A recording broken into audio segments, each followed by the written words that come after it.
following the lines of the Democratic Party today, where everyone's trying to get away from military options against Iran. And in fact, Hillary Clinton is in trouble because she supported condemning the Revolutionary Guards as a terrorist organization, which was seen as laying groundwork for Bush administration following through with some kind of military option.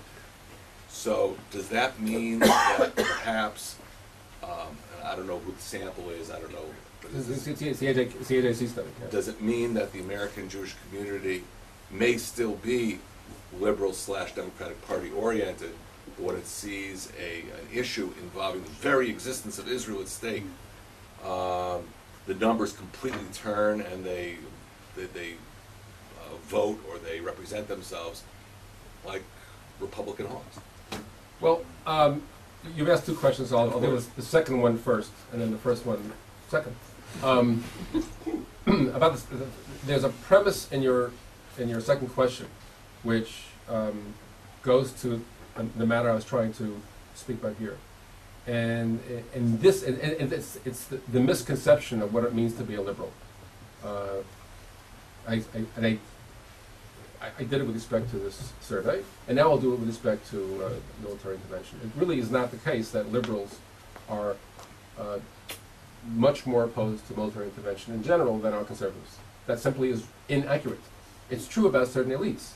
It's not true about those of us, I'll say myself, I'm speaking very personally, those of us who are part of an interventionist Democratic Party tradition. I mean, I see my forebears as John Kennedy, as Scoop Jackson, Pat Moynihan. These are my political mentors and stars, and I never made a connection between being liberal and anti-interventionist. In fact, I happen to be largely very often pro-interventionist personally, but that I am not alone. I probably represent the center of American Jewish Democratic Party affiliates in the United States, and it's simply it's just a disservice. It's a misreading, but also it hampers us intellectually and politically if we start with the assumption that if you're Democratic or left or liberal, that you're necessarily anti-interventionist. Before the Iraq War, New York Times Magazine did a survey or did a piece about why aren't the liberal intellectuals opposed to going to war. Paul Berman, Michael Walzer, they had these 6 intellectuals, 5 of whom happened to be Jewish. I don't know why, but okay. And I screamed at the New York Times that Sunday morning. I said, why? Because they care about Israel. These are Jewish liberal intellectuals, and the whole article is trying to figure out how come they haven't written about it there. So, if you're a liberal intellectual, it's not. If you're liberal, not intellectual necessarily. If you're liberal, you're not necessarily against intervention. And if you're Jewish, I mean, having said about the decline and so forth, you still care deeply about Israel. And the real issue right now that's going on. I've written this. I'll talk to my friend Label Fine, who's arguing against intervention.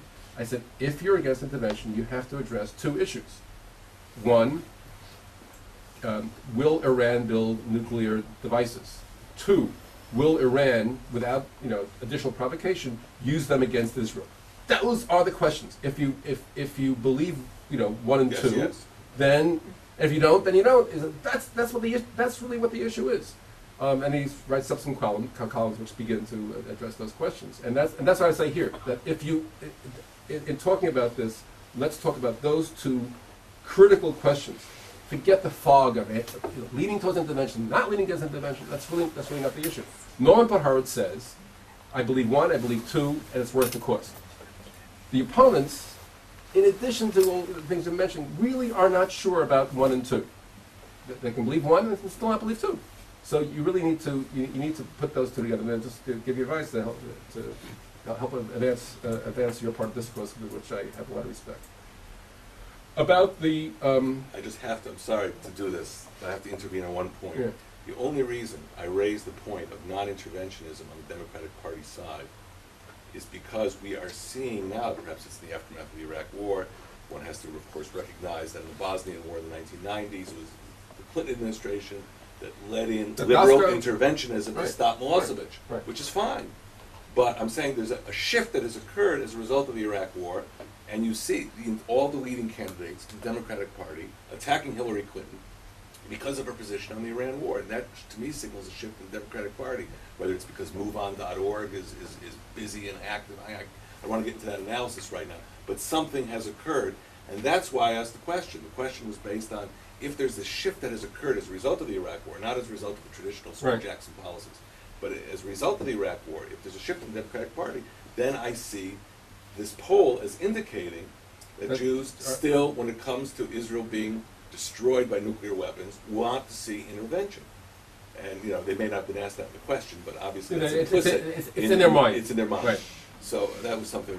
And therefore, one would have to put, and the JCPA and you personally are in a very good position to do this, is to put in the minds of America that whatever that you guys care about Israel, and I know you do. This is a concern of ours. It's not a concern of whatever. This is a concern of ours. And to put in the mind of Americans generally, what's in the mind of American Jews is what are the implications of Iran's policies for the survival of Israel? That's the question which needs to be put in front of the American public. If they decide that one could still decide that the right thing to do is diplomatic pressure and hold the military card as a threat, but not effective. But that's the issue. Now, in terms of the nature of the experience in Israel, it's one of those.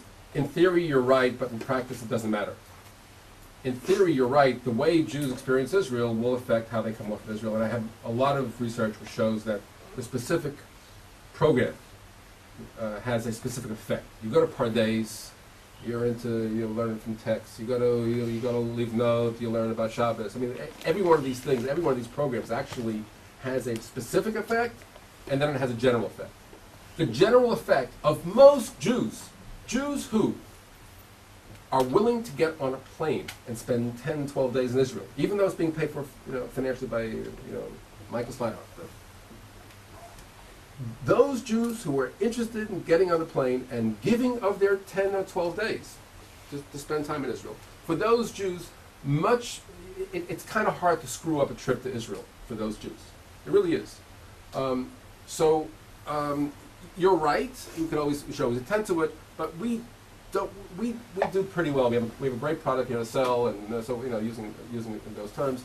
There was some turning off, whatever. But my colleagues, Len Sachs and others, have shown these trips, which are educationally questionable on a certain level, and they're short, and they're for the wrong reasons, and it's young adults and doing what young adults do. This and that other thing. Even with all that, the results are very positive. Within 2 or 3 years, 20-30% make a second trip to Israel. I mean, these are people who, by definition, had hardly been to Israel before. They were not on track to come back a second, third time. So, in practice, we don't have to worry about this problem, at least not right now. We had a whole bunch of Jews just showing up at Eilat and leaving. I'd worry about it. We don't have that problem right now. We have other problems to worry about. Iran's a bigger problem. So that's the answer to the question. Now, Howard, all the way back. Sorry. No, I'll take you next.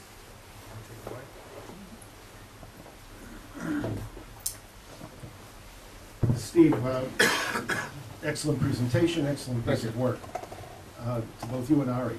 It seems as though the two of you did another piece of work somewhat in the same time frame, the discontinuity of continuity. Right. And my question really relates to what you're just talking about now in terms of in the study relating to relationship to Israel, that the solution which you seem to find relies heavily, if not only, on the trip to Israel. The other study, which relates to the Y generation, I'm just saying for the others.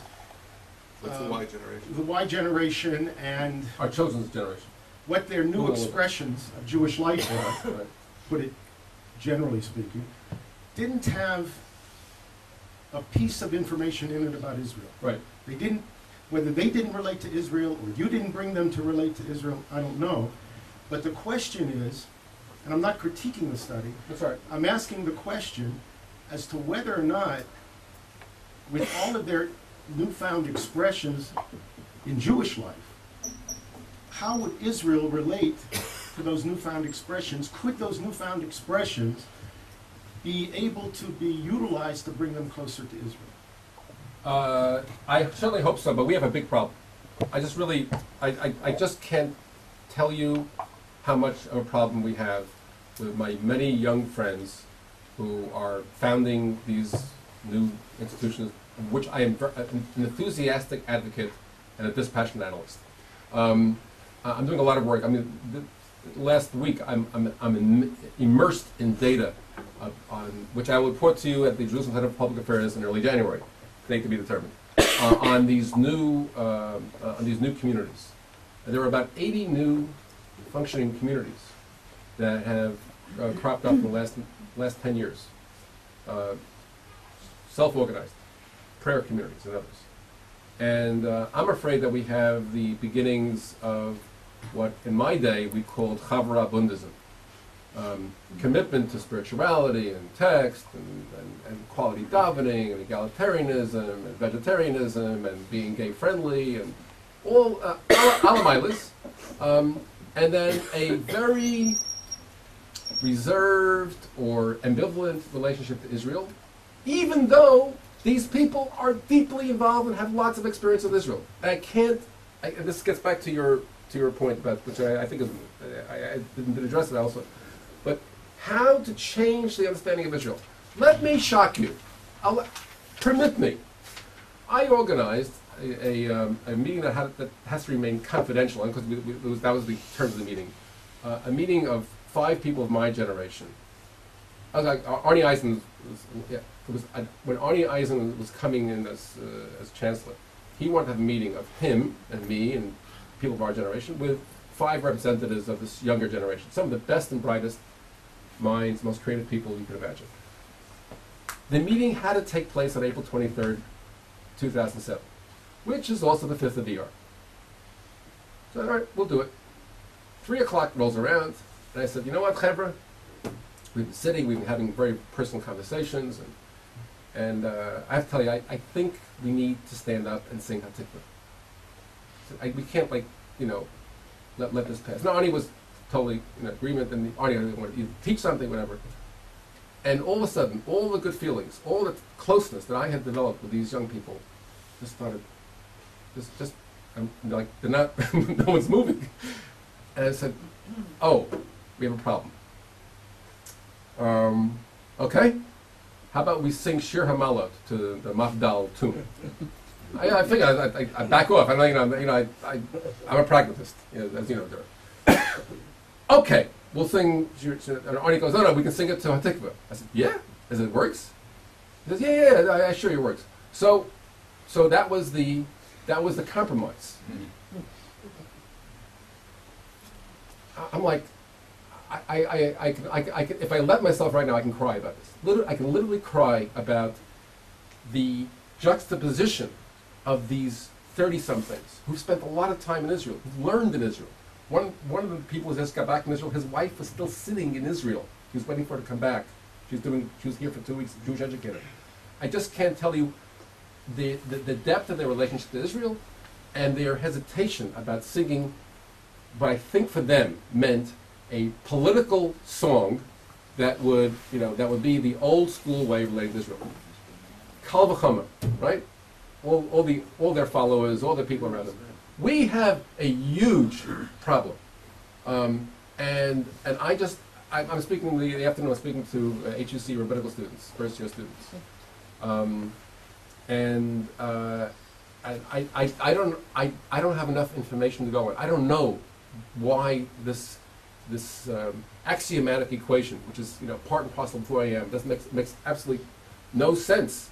That if you're Jewish, you don't care deeply about Israel. You can criticize all you want. You can have every position, but I take no backseat to any leftist on Israel. And my problems with Israeli policy for the last, since I became active in 1968. So that's a long time, right? For maybe 40 years I've been active in the Zionist world, always being critical of the government of Israel. Never would I have any hesitation about singing Hatikvah, especially on Yom HaSmut. So it's a story, but it's a story with a lot of... Isn't it fear from being so identified with No, Israel? no. That, I want to point to that. That is a typical older Israeli Zionist understanding of a younger people, also about American Jews.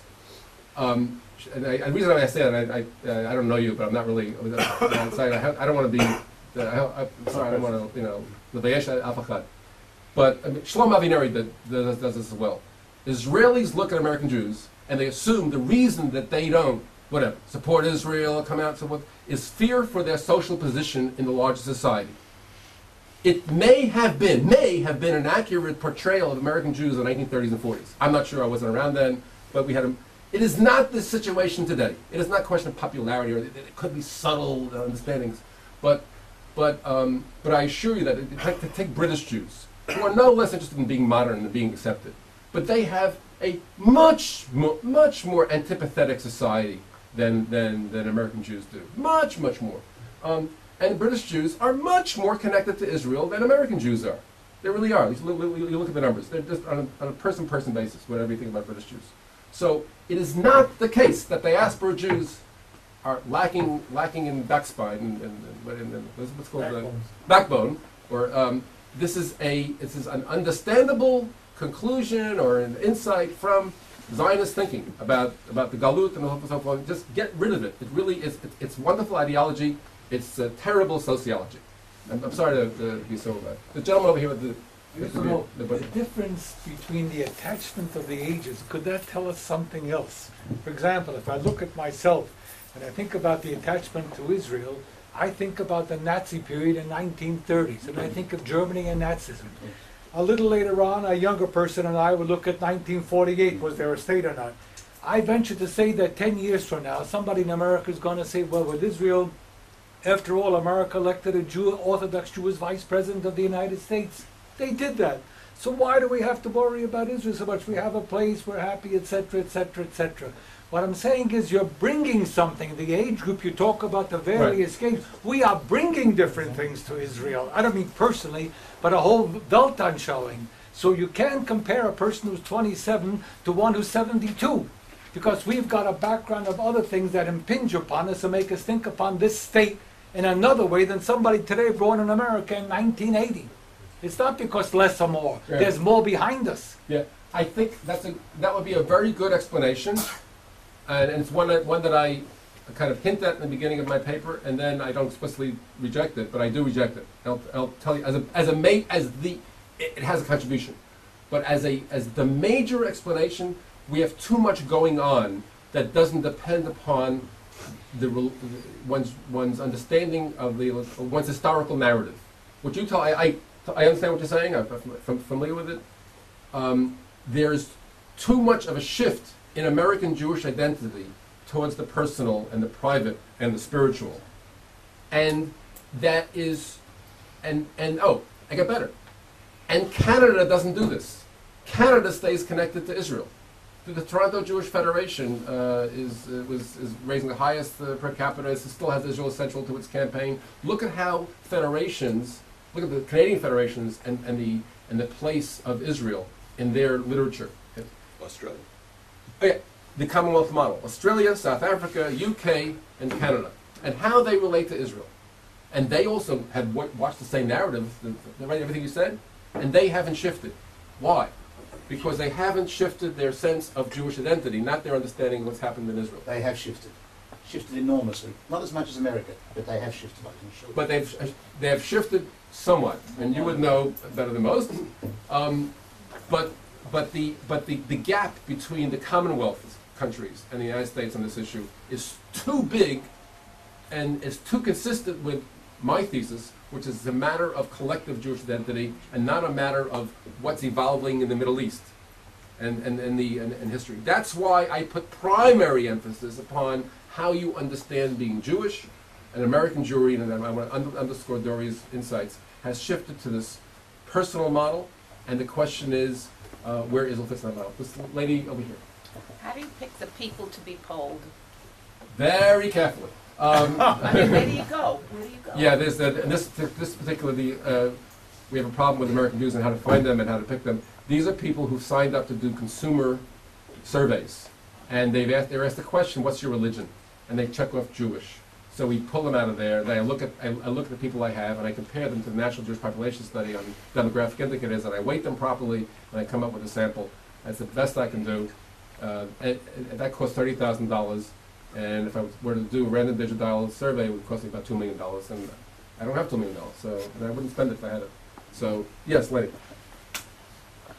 This may be beyond your mandate, but you have birthright programs, which, of course, you've shown now seem to be helping the identification. There are also programs and a great deal of money being spent on new forms of what they call branding for Israel on campuses in the U.S. Your studies show that the Israel fests, the falafel fests on campus, taken to the extreme, the bikinis in Maxim magazine, do they change the image and do they change the identity, the feeling towards Israel among American Jews? I really have I have not conducted any research on that matter, and anyone who does will be faced with daunting challenges to look at the impact of anything. It's really it's simply hard. American corporations, I mean, corporations everywhere, have a really hard time trying to understand the impact of their own advertising. They know it works. They just don't know when it works, how it works, and that's advertising with lots of money behind it. We really will never know the answers to those questions.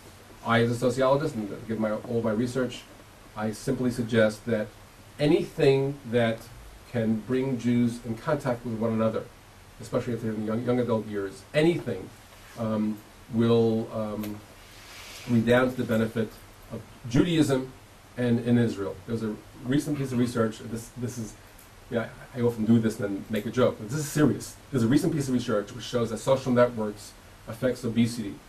If years ago you had fat friends, you become fat yourself.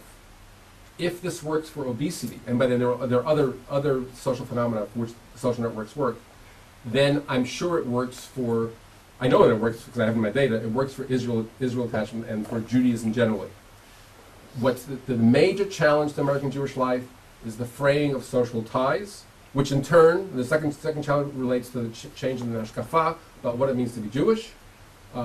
We need to attend to any programs, any policies which will bring Jews into contact with other Jews, no matter what they do. I understand that is a horrible statement to make to people who are ideologically committed, who are educators and intellectuals and everything. We're all people of ideas, but I'm saying something that there's a social infrastructure that is crumbling underneath us, and it's not the end of Jewish life, but is a necessary part or element, infrastructure to conduct Jewish life. And so I come back to, so if these falafel fests, as you put them, manage to get Jews together around Israel, harei zeh meshubach. I'd like to have a higher level and more intellectual, so forth and so on, but I'll take that. And now I'll say something that's really heretical. Why not? Even anti-Israel, so-called anti-Israel commentary on the campus, for me it was very helpful when I was organizing Jewish activities at Columbia. Even anti-Israel activities are good for us. Better, we should have anti-Israel speakers on campus for educational purposes than not. Right? Like if we could say, these people, don't let them speak. I would say, no. You want them to speak for educational purposes. Dory's over here is dealing primarily with the political side. In a sense, if we think about it. Political advocacy and Israel education don't always run hand in hand. What's good for education may be bad for politics, and what's good for politics may be bad for education. And we have to recognize that we're after the same thing, but we have, in the short run at least, sometimes we have different agendas. Let's put it this way, if Jimmy Carter comes to Brandeis, and then afterwards get 2,000 Jews to protest, then it has accomplished something. Well, if they clap, Well, let's put it that way, if they come to protest. If they come to clap, No. If they come to clap, then we have a problem. If Jews come and listen to him Yes. and talk about Israel, and they're not sure, whatever, but They go they're apartheid all, state? and they clap him. and they clap him, I am saying better that event should happen than it didn't happen, because there will be social contacts among the Jews, and they will be they may become involved in activities that are unappetizingly critical of Israel, but they'll be concerned about Israel. I prefer that. I think it's good for the Jewish people. It's much better than being detached from Israel. I can confirm that too, in just the work that we do in putting out the Israel Campus Beat. Right. Here at the Jerusalem Center for Public Affairs, we see Jewish coalescing on campus around anti-Israel events. And so it's happening all across the U.S. and in England. Okay, and our Australian representative. Former, long time. I made Aliyah in 1992, I still can. I want to say one thing before I ask the main question. I think that you would find on a survey of any Jewish diaspora community exactly the same parallel as what you have in the United States. The difference being that American Jewry were never, in the mass, as deeply involved with Israel and with Jewish events as the smaller Jewish communities throughout the world were. And the impact of the Shoah and all of these things didn't impact on them the same way. Right. So I think that that is still a central factor. But I want to come back to the issue of the right and the left. And on the question of the right and the left, of course, everybody has to agree that the issue of being active for Israel has nothing to do with right or left. On the mass level, it has only one criteria: the ethnocentric level, the attitude towards the Jewish community, the intensity. And if you talk about the mass, you're talking about as much alienation, you're also talking about apathy. And that's the main thing. And that, there's no borders between right and left. Where the borders between right and left come in, where, for what I would describe, for want of a better expression, not the critics of Israel, but the demonizers of Israel. And I realize that there's a thin line that we can all disagree on where that line is. Right.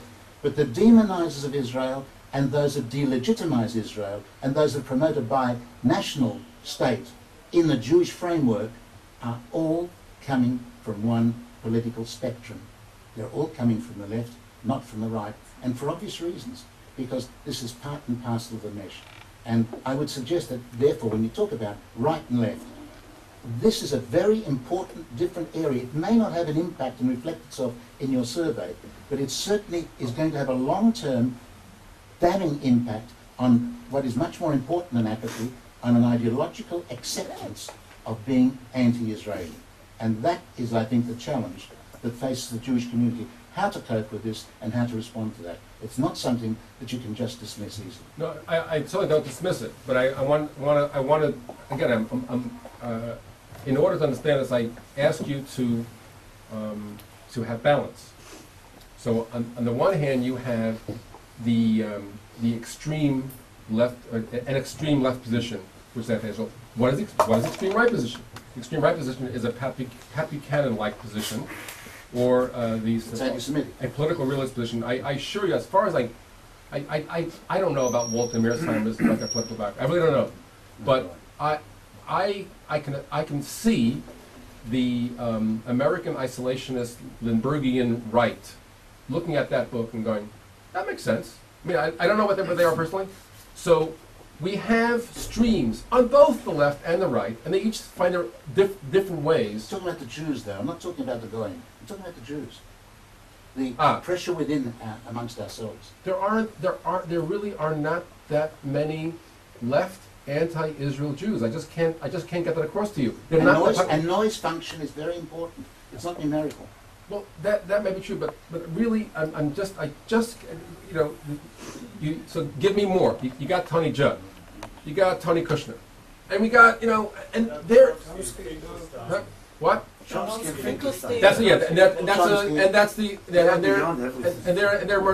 And so you have some of that, but you also have, our friend Leon Wiesel here, who's on the left. I'm on the left. Absolutely. Label fine. Nobody says that people on the left are anti-Zionists. So you but have the that. only anti-Zionists in the Jewish field are likely to be on the left. That's the point I'm making.